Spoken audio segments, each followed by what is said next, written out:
அனைவருக்கும் வணக்கம். Welcome to Srinivasam சமையல். இன்றைக்கி நம்ம சேனலில் மஷ்ரூம் பிரியாணி எப்படி பண்ணுறதுன்னு பார்க்கலாம். அதுக்கு தேவையான பொருட்கள் என்னங்கிறத முதல்ல பார்க்கலாம். பாஸ்மதி ரைஸ் 2 கப்பு, கிட்டத்தட்ட 200 கிராம் அளவுக்கு 15 நிமிஷம் நல்லா தண்ணியில் ஊற வச்சுட்டு தண்ணியை வடிகட்டி வச்சுக்கோங்க. 2 வெங்காயம், பெரிய சைஸ் வெங்காயம் நல்லா ஸ்லைஸ்டாக கட் பண்ணிக்கோங்க. கிட்டத்தட்ட மஷ்ரூம் 250 கிராம் கட் பண்ணிக்கோங்க. இது வந்து ஒரு 1/4 கிலோ அளவு எடுத்துக்கோங்க. தக்காளி நல்லா பெரிய தக்காளியாக 2 தக்காளி எடுத்து ஸ்லைஸ் பண்ணிக்கோங்க. அதோட 2 பச்சை மிளகாய். இது தாளிக்கிறதுக்கு 4 பட்டை சின்ன துண்டு எடுத்துக்கோங்க. ஒரு 3 பிரிஞ்சி இலை, ஒரு 4 கிராம்பு, ஒரு 5-6 கேஷ்யூ நட்ஸ், 2 ஏலக்காய், நட்சத்திர சோம்பு, ஒரு சின்ன துண்டு, ஒரு 1/2 ஸ்பூனு சோம்பு, இஞ்சி பூண்டு பேஸ்ட்டு 1 ஸ்பூன் எடுத்துக்கோங்க. அதோட 1 ஸ்பூனு குழம்பு மசாலா பொடி, 2 ஸ்பூன் பிரியாணி மசாலா, 1 ஸ்பூனு மல்லிப்பொடி, 1/2 ஸ்பூனு காஷ்மீரி சில்லி பவுடர் எடுத்துக்கோங்க. ஒரு குக்கரில் 2 ஸ்பூனு நெய் போட்டுக்கோங்க. இதுக்கு நம்ம வேறு எண்ணெய் எதுவும் சேர்க்குறதில்ல, நெய் மட்டும்தான் சேர்த்து செய்ய போகிறோம்.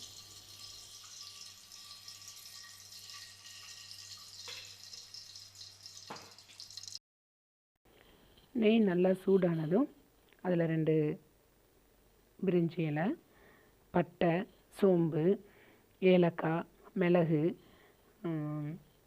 எல்லாத்தையுமே போட்டு நல்லா பொரிச்சிருங்க. பொரிச்சதுக்கப்புறமா இஞ்சி பூண்டு பேஸ்ட்டையும் போட்டு நல்லா பச்சை வாசனை போகிற வரைக்கும் நல்லா வதக்கிக்கோங்க.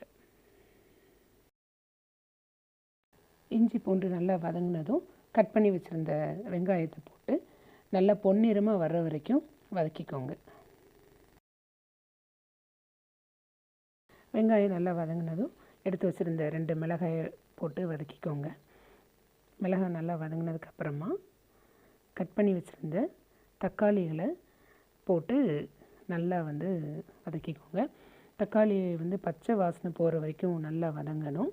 அப்போ தான் அதனுடைய எசன்ஸ் எல்லாமே பிரியாணியில் இறங்கி நல்ல சுவையை கொடுக்கும். அதனால் நல்லா தக்காளியை வதக்கிக்கோங்க. தக்காளி நல்லா வதங்கினதுக்கப்புறமா கட் பண்ணி வச்சுருந்த மஷ்ரூம்ஸ் எல்லாத்தையும் போட்டு நல்லா வதக்க ஆரம்பிச்சிருங்க. ஏற்கனவே காளானில் நல்ல ஈரத்தன்மை இருக்கும்.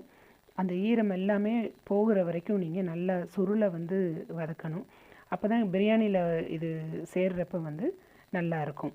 ஸோ அதில் இருக்கக்கூடிய நீர்த்தன்மை போகிற வரைக்கும் காளான்களை நீங்கள் நல்லா காளான்களை நல்லா வதக்கினதுக்கப்புறமா நம்ம எடுத்து வச்சுருந்த எல்லா பொடிகளையும் போட்டு நல்லா வதக்க ஆரம்பிச்சிருங்க. அதில் இருக்கக்கூடிய பச்சை வாசனை போகிற வரைக்கும் நல்லா வதக்கிடுங்க.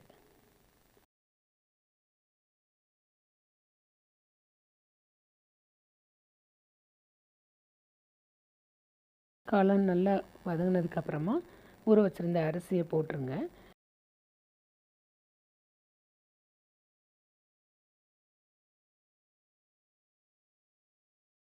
பிரியாணி வேகிறதுக்கு தண்ணி 2 கப் அரிசிக்கு 2 கப் தண்ணி ஊற்றணும். சரியாக தண்ணி ஊற்றினா போதுமானது. மெல்ல கலந்து விட்டுருங்க.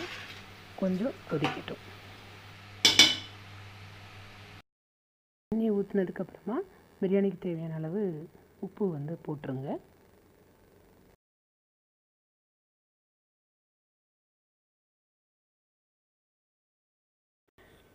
தண்ணி நல்லா பாயில் ஆக ஆரம்பித்ததுக்கப்புறமா குக்கரை குக்கர் மூடி வச்சோடனே வெயிட் போட்டுருங்க.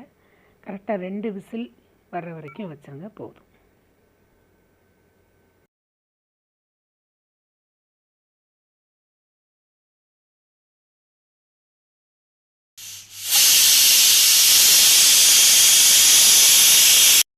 இப்போ ப்ரெஷர் எல்லாமே ரிலீஸ் ஆகிடுச்சு. குக்கர் ஓப்பன் பண்ணி காமிக்கிறேன். பாருங்கள், ரொம்ப சூப்பராக ரெடி ஆகிருக்கு மஷ்ரூம் பிரியாணி. பார்க்கவே ரொம்ப அழகாக இருக்குது. ரைஸ் ஒன்று ஒட்டாமல் அழகாக தனித்தனியாக இருக்குது. பார்க்குறதுக்கே ரொம்ப டெலிஷியஸாக இருக்குது. கண்டிப்பாக இந்த ரெசிபி நீங்கள் ட்ரை பண்ணி பாருங்கள். உங்களுடைய கமெண்ட்ஸ் எனக்கு கண்டிப்பாக சொல்லுங்கள். என்னுடைய சேனலுக்கு கண்டிப்பாக சப்ஸ்கிரைப் பண்ணுங்கள். தேங்க்யூ ஃபார் வாட்சிங். தினம்தோறும் திருமண விருந்து உங்கள் ஸ்ரீனிவாசம்.